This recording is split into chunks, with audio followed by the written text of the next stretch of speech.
Daulah Utsmani berasal dari salah satu suku di Turki Barat, yaitu suku Kai.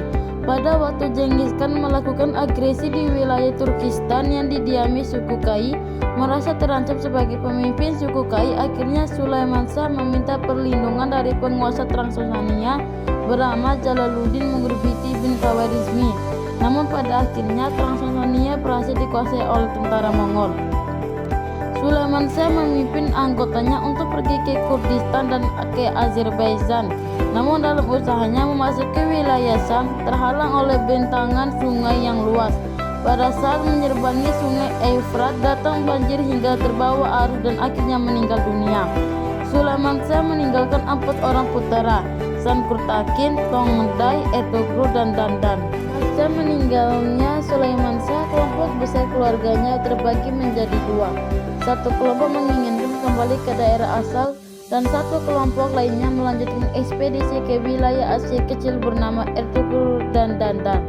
Dalam perjalanan Ertugrul, putra ketiga dari Sulaiman Shah diangkat sebagai pemimpin baru hingga akhirnya mereka menetap di Anatolia. Ketika terjadi pertempuran antara pasukan Sultan Alauddin I dari Bani Seljuk Rum dan Kekaisaran Bizantium atau Romawi Timur, maka Ertugrul dan para pengikutnya membantu pasukan Alauddin I hingga mencapai kemenangan. Atas bantuannya ini, Alauddin I sangat berterima kasih dan memberi hadiah pada Ertugrul dan kelompoknya. Ertugrul dan pasukannya mendapat tugas dari Alauddin I untuk menaklukkan dan menguasai daerah pesisir Laut Hitam, Kebrusa hingga Eskisher.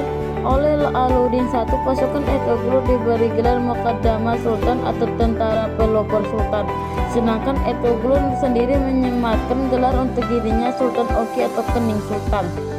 Pada tahun 1288 Masehi, Ertugrul meninggal dunia. Oleh Alauddin I diangkatlah putranya yang bernama Utsman sebagai penggantinya. Karena kesetiaannya, Alauddin I memberinya gelar Bey pada Utsman dan diberikan daerah yang lebih luas serta dapat memakai mata uang sendiri. Bahkan namanya juga disebut dalam setiap khutbah Jumat. Pada tahun 1299 Masehi, Ghazan Khan dari Mongol menyerang Seljuk Rum, tetapi serangan itu bisa digagalkan oleh Utsman. Tak berapa lama dari peristiwa itu, Sultan Alauddin I meninggal dunia. Sementara Sultan Alauddin I tidak memiliki putra yang pantas menggantikan kedudukannya. Peristiwa ini dimanfaatkan oleh Utsman untuk menyatakan diri sebagai Padishah Al-Utsmaniyah atau Raja Keluarga Utsman, yang juga mendapat dukungan penuh dari rakyat. Dengan demikian berdirilah Kerajaan Utsmani dan ibu kota Kerajaan Utsmani pertama di Qura Isyar atau Iskisiyar. Dalam perjalanan panjang yang berliku, Daulah Utsmani menjadi kerajaan Islam yang sangat dinamis dari mulai berdiri sampai akhir keruntuhannya.